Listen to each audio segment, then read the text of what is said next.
అందరికీ నమస్కారం. మధుస్ కిచెన్ కి స్వాగతం. ఈ రోజు మీ ముందుకు వచ్చింది హెర్బల్ బాత్ పౌడర్ అన్నమాట. ఇది ముఖాన్ని ఎంతో కాంతివంతంగా చేస్తుంది. చాలా మృదువుగా ఉంటుంది మన స్కిన్ కూడా అన్నమాట. చేయి వేస్తే జారిపోయేలాగా, ఎటువంటి సైడ్ ఎఫెక్ట్స్ కూడా ఉండవు. చాలా ఈజీగా ఇంట్లోనే చేసుకోవచ్చు. దీనికోసం పెసలు తీసుకోవాలి. దానిలో ఒక 100 గ్రాముల బియ్యము, 2 టేబుల్ స్పూన్ల మెంతులు వేసి బాగా ఎండనివ్వాలి. ఒక 2 రోజులు ఎండిన తర్వాత కేజీ-పావు పెసలు తీసుకున్నాను నేను. దానిలో ఇవన్నీ కలిపి 2 రోజులు బాగా ఎండనిచ్చి తర్వాత మనం ఇంట్లో మిక్సీ వేయడం కాకుండా బయట మిల్లుకు పంపించి వాళ్ళకి చెప్తే కాస్త మెత్తగా పట్టమని మెత్తగా పట్టిస్తారు. చూస్తున్నారు కదా, మెత్తని పౌడర్ లాగా ఉందన్నమాట. పెసలు బాగా పనిచేస్తాయి మనకి నలుగు పిండిలాగా. దీనిలోకి కస్తూరి పసుపు ఒక 2 స్పూన్లు తీసుకున్నా. కస్తూరి పసుపు మన ముఖానికి ఎంత కాంతినిస్తుందో అందరికీ తెలుసు. అట్లానే గంధం పొడి కూడా ఒక 2 స్పూన్లు మాత్రమే తీసుకున్నా, ఎక్కువ తీసుకోకూడదు. చర్మంపై జిడ్డును తొలగించడానికి, ఇంకా దాని పరిమళం అయితే చెప్పే పనే లేదు. అలానే గులాబీ రేకుల పొడి ఒక 100 గ్రాములు, అలానే ఆమ్లా ఒక 100 గ్రాములు, అట్లానే తులసి ఒక 100 గ్రాములు, అలానే వేప. ఇవన్నీ కూడా వీలైతే మనం ఇంట్లో కూడా తయారు చేసుకోవచ్చు. లేదంటే మనం బయట ఆయుర్వేద షాప్ నుంచి తెచ్చుకుంటే మనకి ప్యూర్గా దొరుకుతాయి అన్నమాట, కల్తీ లేకుండా.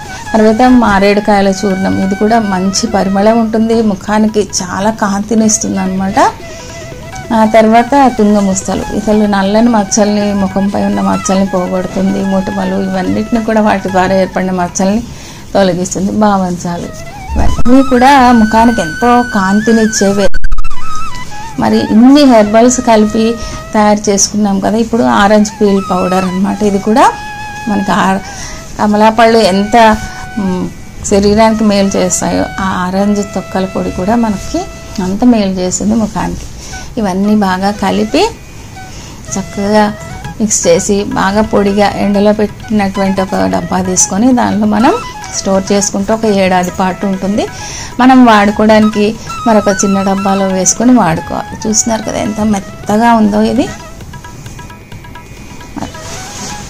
మనం స్నానానికి వెళ్ళే ముందు ఒక 15 నిమిషాల ముందు మనం ఇది ఫేస్కి అప్లై చేసుకుంటే చాలా మంచి ఫలితం ఉంటుంది. వాటర్తో కానీ పాలు, పెరుగు వీటితో అయినా కూడా మనం మిక్స్ చేసుకోవచ్చు. చేసుకొని ముఖానికి అప్లై చేస్తే అది కొద్దిగా డ్రై అయినట్టు అవుతుంది మన శరీరంలో వేడికి. ఆ తర్వాత మనం మెల్లగా వాటర్తో కడిగేసి రుద్దితే ఆ పైన స్కిన్ పైన ఉన్న డెడ్ సెల్స్ పోతాయి. సన్న నువ్వు లాంటి వెంట్రుకలు అవన్నీ పోయి ముఖం చాలా కాంతిగా కనిపిస్తుంది. చాలా బాగుంటుంది. ఫేస్ చాలా చేంజ్ వస్తుంది ఫేస్లో కూడా. ఎప్పుడన్నా మీకు టైం ఉంటే నూనె రాసి ఇట్లా నలుగు కూడా పెట్టుకుంటే మరింత బాగుంటుంది. ఒకసారి మీరు కూడా ట్రై చేసి చూడండి. ఇట్లా జారిపోతుంది అనమాట చేయి వేస్తే, అంత మృదువుగా చాలా బాగుంటుంది. నచ్చితే ఒక like. Thank you for watching.